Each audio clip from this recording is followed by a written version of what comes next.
Tapi kan yang terkenang itu memang keinginan yang berhubungan dengan yang kamu cintai.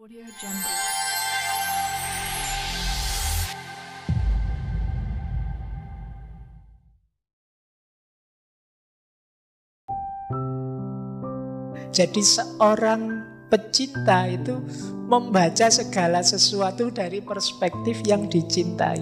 Yang dicintai selalu nomor satu. Ketika kalian jatuh cinta misalnya, itu kan kalau jalan-jalan di mall, misalnya orang jual baju, terus kamu mikirnya, wah yang saya cintai itu Pak, sukanya baju warna hijau ini loh. Jadi yang kamu pikir duluan yang dicintai. Begitu masuk ke restoran, wah ini kalau dia biasanya pesen es teh ini Pak, biasanya pesen tempe biasanya itu. Karena saya memang ngajaknya cuma ke angkringan. Adanya ya menunya cuma itu-itu. Tapi kan yang terkenang itu memang keinginan yang berhubungan dengan yang kamu cintai, bukan keinginanmu sendiri. Ini namanya menomorsatukan yang dicintai. Oke, jadi ini karakternya orang yang mencintai. Di antara syarat cinta pada Allah adalah tiadanya irodah di dalam jiwa dan tidak terrepotkan oleh dunia, akhirat atau makhluk yang lain. Satu-satunya orientasi hanya Allah saja. Bahkan para sufi itu misalnya dulu ketika kita mengkaji Robi'ah Al-Adawiyah, bahkan surga dan neraka pun tidak lagi menggoda mereka. Satu-satunya target hanya Allah saja.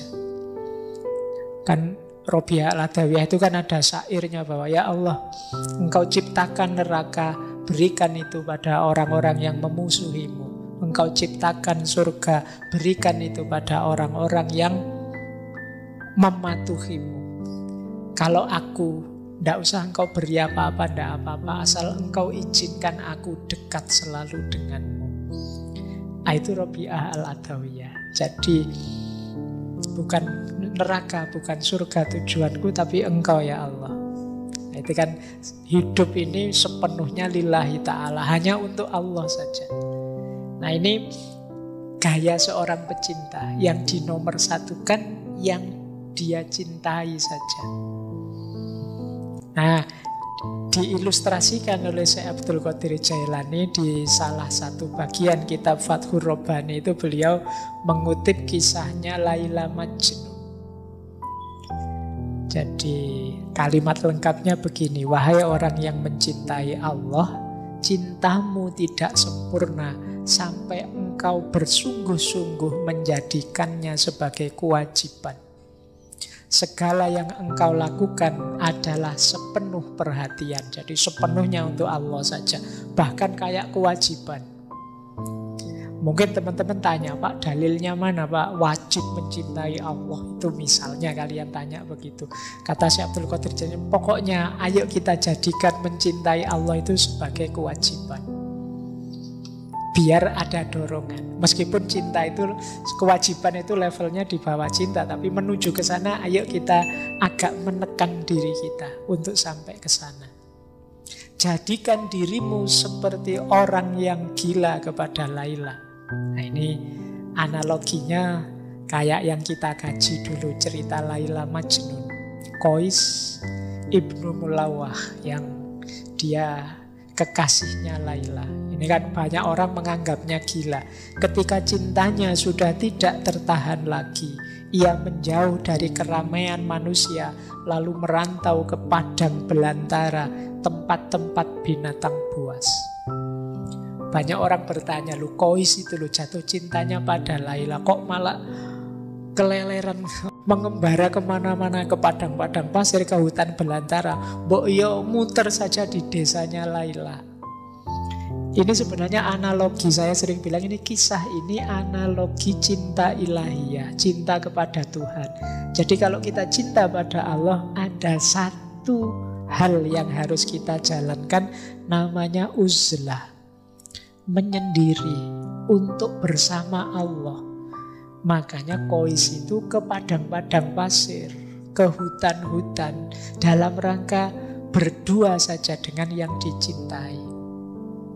Ini sebenarnya simbolisme dari uzlah. Ia menjauh dari keramaian manusia, mengasingkan diri, menjauh dari pujian atau celaan manusia. Padahal pembicaraan manusia tentang Qais itu selalu berisi olok-olokan saja. Dia ini selalu diketawain orang, dianggap orang gila. Tapi kata Syekh Abdul Qadir Jailani, ia rela dan mereka benci. Dia ridho, tapi banyak orang yang membenci dia dengan cintanya. Nah, satu ketika ada yang bertanya kepada Qais ini, siapa kamu? Dia menjawab, Laila. Dari mana asalmu? Dari Laila. Kemana tujuanmu? Laila. Oh, ini menarik ya. Coba kalian ganti kata Laila itu dengan Allah. Oh, itu nanti klop dengan beberapa pandangan para filosof. Hakikat diri kita yang paling dalam itu kan wa nafakha fihi min ruhi, ada unsur ilahiyah. Maka aku yang sejati itu Laila. Yang ini ketika diucapkan oleh beberapa sufi secara vulgar, oleh orang yang tidak paham dianggap sesat. Dari mana asalmu Laila? Asal kita kan dari Allah, dan kamu mau kemana Laila? Kembali pada Allah. Inna lillahi wa inna ilaihi roji'un. Jadi Qais ini diajak ngobrol apapun tidak nyambung. Dia nyambung kalau diajak ngobrol semacam ini. Kata Syekh Abdul Qadir Jailani, dengan demikian telah nyata bahwa Qais ini buta selain pada Laila. Dia tuli dari pembicaraan selain suaranya Laila. Jadi kalau tidak ada hubungannya dengan Laila, dia enggan. Orang yang mencintai Allah juga begitu. Kalau tidak ada hubungannya dengan Allah, dia menghindar. Nah, ini syaratnya tadi ya. Mereka ini seperti orang peka, tuli, buta. Manakala hatinya dekat dengan Allah, mereka tidak mendengar siapapun kecuali mendengar Allah.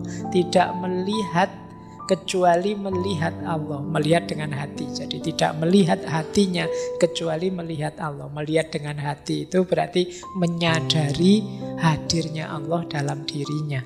Mereka berada di antara jalal dan jamalnya Allah. Di antara jalal dan jamalnya Allah itu, melihat apapun itu dilihat aspek jalaliyah dan jamaliyahnya Allah. Jalaliyah itu keagungan, kebesaran, kekuatannya Allah. Jamaliyah itu keindahannya Allah.